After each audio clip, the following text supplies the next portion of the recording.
Hello everyone, hope you're doing well. It's been quite fun over the last few days having a look at the reviews from Steam and also in other places and trying to come together and work out the problems that people are talking about. And I feel like in this video it might be time just to talk about a few of them and also offer maybe some solutions, at least from my opinion, which may work pretty well. Unfortunately, a lot of the comments are not really that useful, but some of them do have quite a lot to them, and I think in general do actually put forward some good ideas, or at least some good problems that need some decent solutions. To start off with, we actually have, of course, the bombing fixes or slash nerfs. This one is prevalent in a lot of them. It's probably the biggest thing that people are talking about, the fact that rockets were nerfed in their reward multiplier, and also at the same time there was other bombs which were nerfed too, and some napalm stuff or firebomb stuff which was buffed, but there was a lot of things that were reduced. Now, the problem with doing this is if you just have a look at the cold hard facts, it looks exactly like it is a nerf, and it basically is to certain weapon systems, trying to promote other ones being made through fixing bugs. And the problem that Gaijin has with this is they should have done this change at exactly the same time as they did the other changes they're going to bring in to try and balance out using different loadouts, and also just be honest about it, I think is probably the best way of talking about it. One of the issues is they haven't been honest from the start when it comes to who is actually abusing these things, instead of blaming the tornadoes, which was the prevalent one they talked about.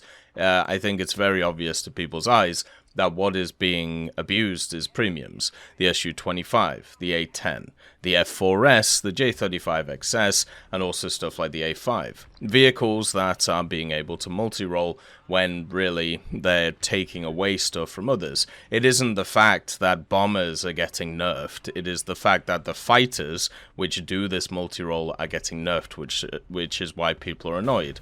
And also just to do this straight after a sales period, where they've sold people a lot of these vehicles, probably wasn't the best idea. Same with also when they did the BR changes to a lot of these vehicles as well, about a week after they sold everybody these vehicles. It leaves a bad taste in the mouth. So what I would have done is I would have changed the timings. The BR changes should have come in before the sales, so therefore people know what they're getting into to reduce animosity in that setup. Then also, on top of this, what should happen is they should have done the rocket changes, the bomb changes, and the incendiary changes at the same time as the other changes that they're going to be bringing in later on. This would mean that there would be a grace period, just like there have been with a few other things, where people can get used to this idea. But unfortunately right now, that isn't the case. Instead, what you have is there's going to be a lot of people complaining because all that's happened so far is a lot of loadouts have been nerfed and some of them have been buffed. So therefore, if people are used to the old stuff, they don't want to change to the new stuff. And if that new stuff isn't as rewarding as the old stuff, then it's not going to work very well. I would say, in general, though, it will be interesting to see what the reaction is this when it comes to those changes they're going to do in the future. But yeah, they should have done them all at the same time. Even if it overall leads to a negative outcome, it would have at least meant that there would be multiple reasons for these things happening, right? And that is much more important, instead of what they've done right now, which only looks like a negative to a lot of people. There is no positive outcome for this, apart from the fact that it makes people use different loadouts, but because of people looking at data mines and looking at numbers on a screen, it's going to make them not interested in doing that and just feel like their rewards are being reduced, which obviously isn't good. The next one is the Battle Pass issues. There is quite a lot of comments on how weak this Battle Pass is, and how, in general, the value of it is a lot less than previous ones. And to be honest, I think that's fair. This Battle Pass is definitely less on the interest compared to previous ones. It has 2 vehicles instead of the 4 which it started with, or the 3 that it's had for quite a long time. The box that they've added to replace a vehicle, I think, is not good enough, if I'm honest. I don't need another loot box to randomly get an award.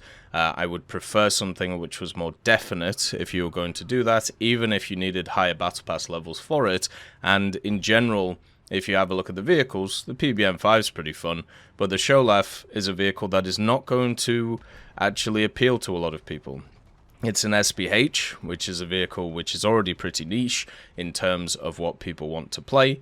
At the same time, it's in the Israeli tech tree, which is one of those which we know isn't played that much, and at the same time, you also have to pay for it. The other thing about this naval box, which they've added, the Gacha box, is that it is a paid product in the Battle Pass. So at the end of the day, if you don't pay for the Battle Pass and you just generally grind it, you don't actually get anything new, and you've only really lost stuff, which kind of sucks. So at the end of the day, I get why people are annoyed at the Battle Pass. I personally am not very satisfied with it this time. I think the challenges are super easy, which is good. I think grinding it out should be pretty easy, but the fact is the worth of the Battle Pass has decreased. And this is something that they've been doing over the last years, and it shouldn't really be a surprise, right? The fact is, when it comes to Battle Passes, the way that they work is they overload them at the start, and this is what every company does with pretty much every product, by the way.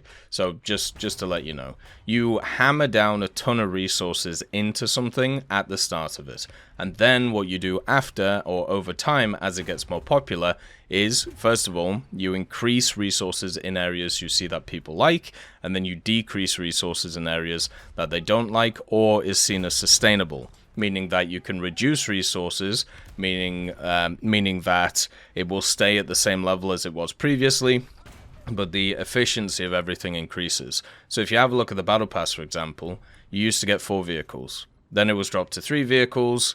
Then what was also dropped was the first vehicle. They added in premium time as well.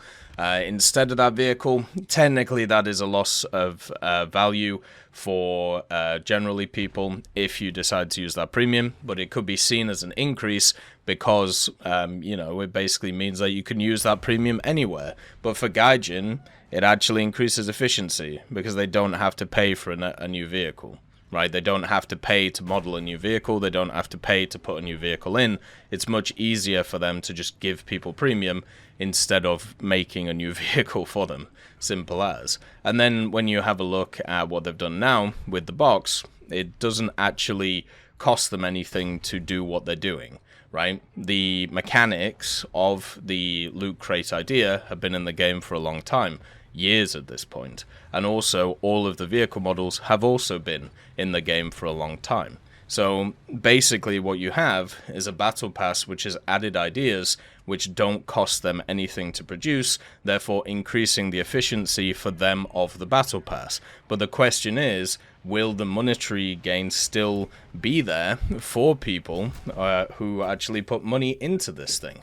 And that is the key part of it. So what I would do to increase the value of it was, instead of doing this kind of loot crate idea for the Naval Battle Pass, if you don't want to create a new vehicle in terms of coding or in terms of, building a new vehicle, especially for naval, there's so many naval vehicles that exist which are just copies of one another.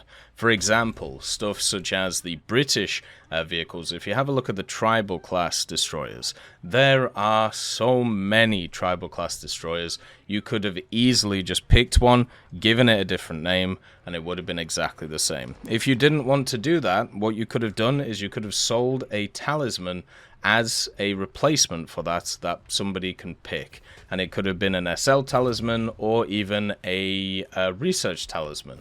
Therefore, it would be different from the ones that you get from the Warbond shop, because you could specifically pick what vehicle it goes on, right? That, to me, I think would have been pretty fun.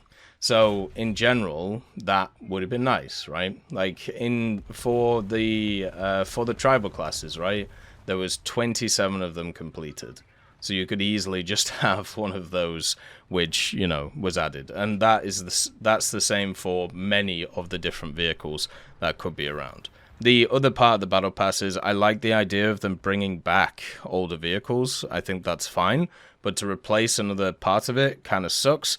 But they need to get rid of this loot box mentality, because it just leads to rage. And it's one of those things we've seen over and over again. There are people now who keep asking me where the new SL loot boxes are. They have SL to spend and they want to spend it. We are seeing right now a group of people who are appearing in War Thunder who are fully addicted to loot boxes. And this is going to get worse. And this is not going to end well. It's going to end well monetarily for Gaijin, but at the end of the day, it's a short-term thing, because people are going to get more annoyed and more annoyed that they don't get their own thing, and they're going to set on fire. And you're going to see this over and over and over again. So just be very careful of these people. I've actually been reading a lot of studies recently when it comes to sports gambling and when it comes to all of that stuff going on.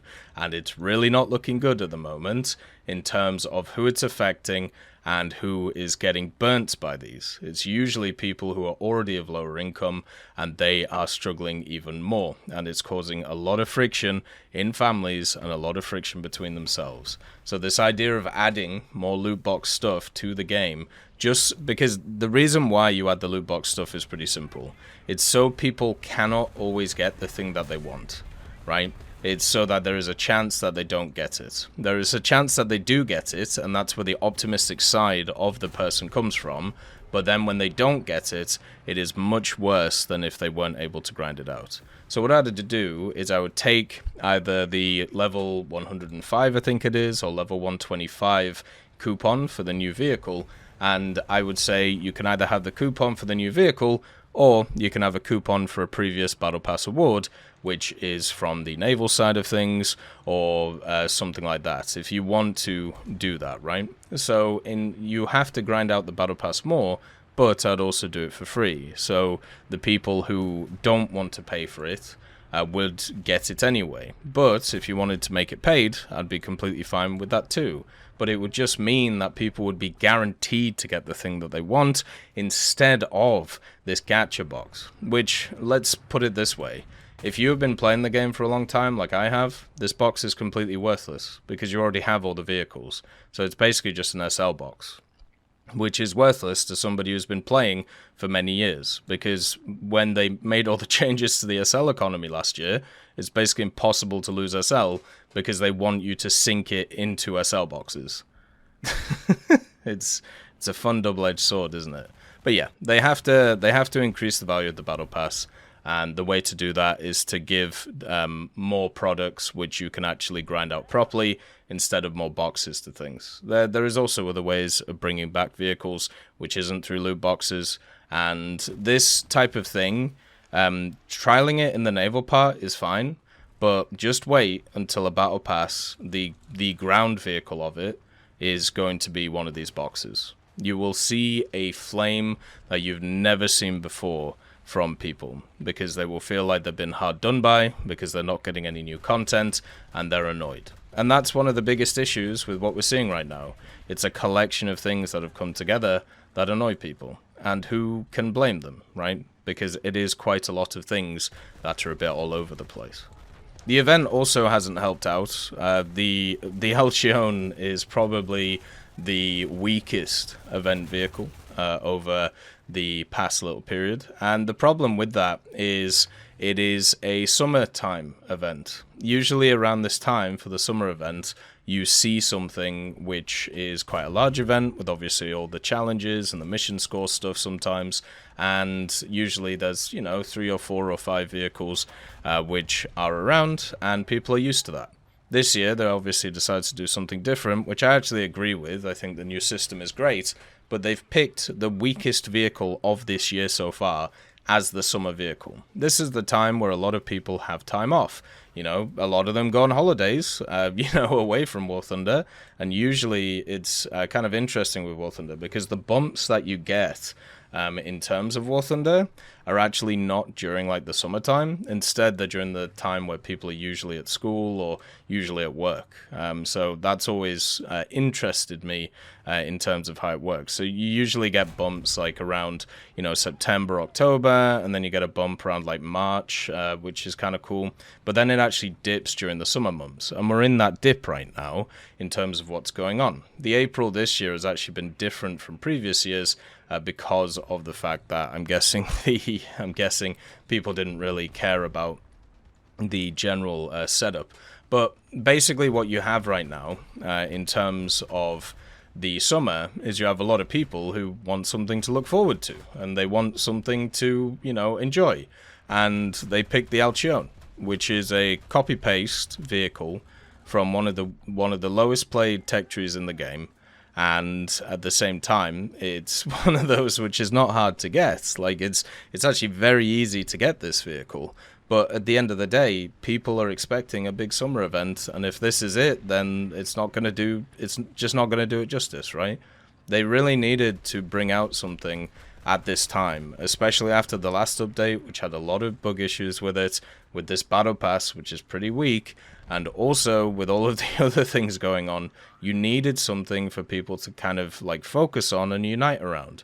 And instead you put out the weakest vehicle this year in terms of events. It's one of those kind of things which makes absolutely no sense. They could have brought out, an aviation vehicle or ground vehicle or even a naval vehicle that would have been much more interesting than what you have here. And the Alcione is one of those which just isn't interesting to pretty much anybody I've talked to.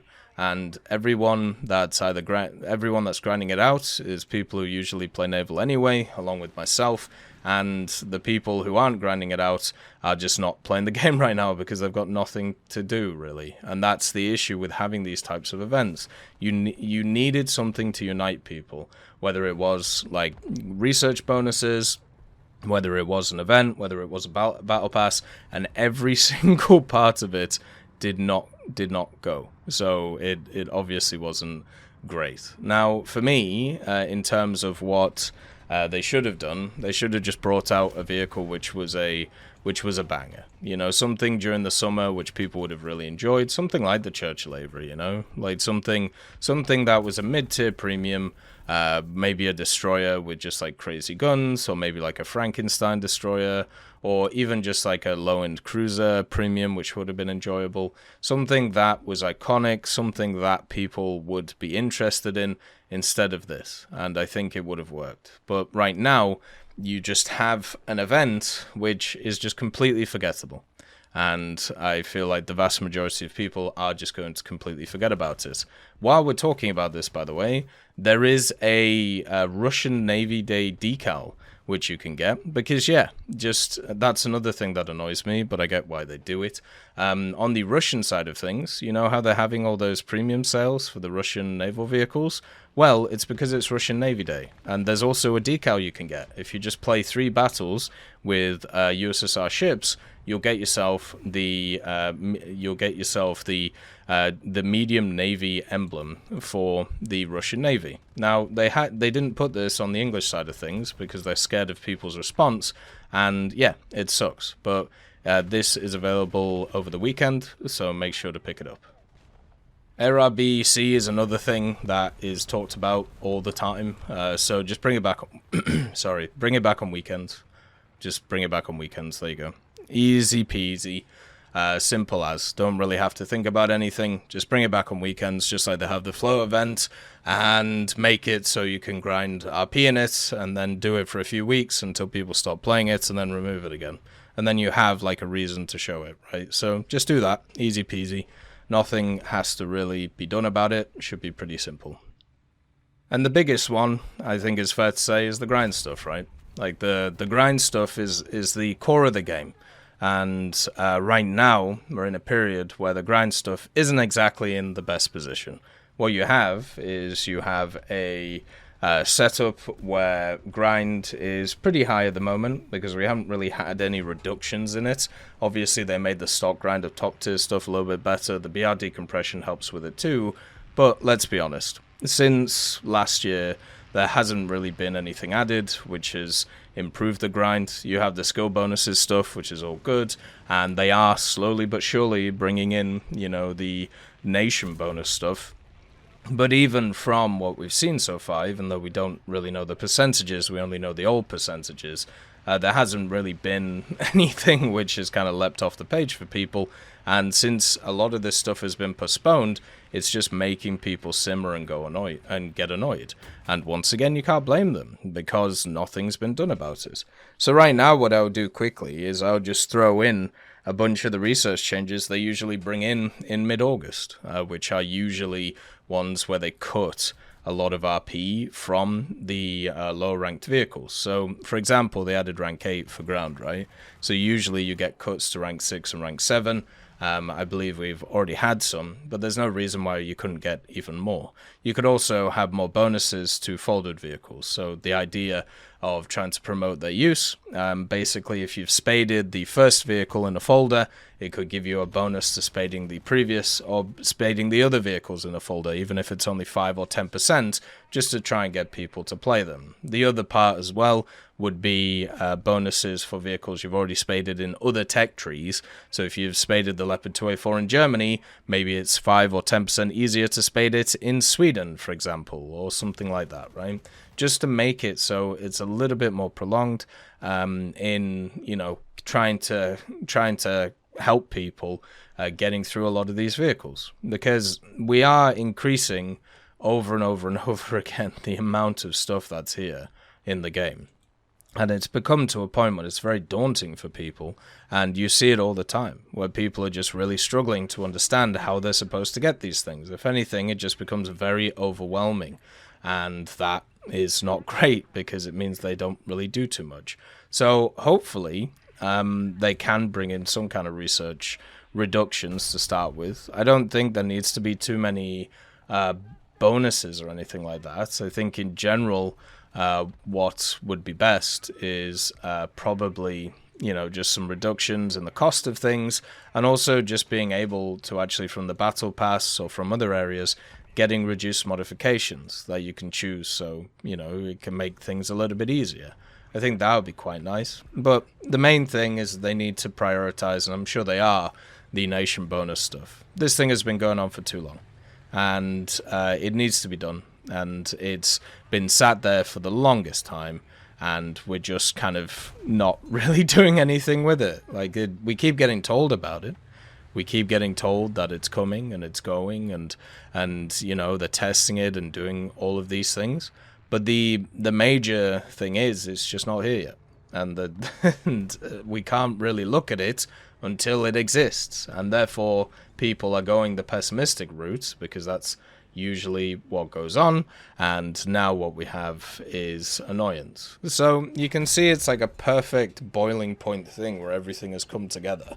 Now, is this as big as last year? No, I don't think so. I think in general, when you have a look at last year and you have a look at this year, the response isn't as high, and that's just because of the fact that there isn't really like a core issue that people are going after, and at the same time, it's really not. The issues that, are generally being talked about are the same ones as last year. So the idea is, okay, well, they did a bunch of changes last year that were really positive. If you're not okay with them, what do you actually want? You know what I mean? So it's just kind of all over the place. But we'll see what happens. The main thing is I'm sure there'll be changes in the next few weeks. They're obviously going to complete the roadmap stuff this month, and then we'll get a new roadmap for the second part of the year. But it'll be interesting to see any of the responses about this stuff from the Gaijin team. Usually the last year or so, they've been pretty quick at going through these things, maybe a bit too quick if I'm honest. And we'll see what they decide to do now. But they just need to get in the bonuses stuff. Let's just sort that hill out, and then let's focus on other things. As always, I hope you have a wonderful day, and I'll see you next time. I'd just like to thank GMG Smiley, CD Beans, Chieftain Mike, EMN3 Galaxy, Tulio Pontecorvo, Brendan Quinn, Carrion Crow, Gus Irenicus, Pyman, Wartinder, Teddy, Daniel Stanton, Martinez, B. Young, Ozzy Panzer, Alan Hacker, Liam Shear, Opium Prime, Lafouche, Sem Aslan, Uncle Bean, and Derek R. for supporting the channel.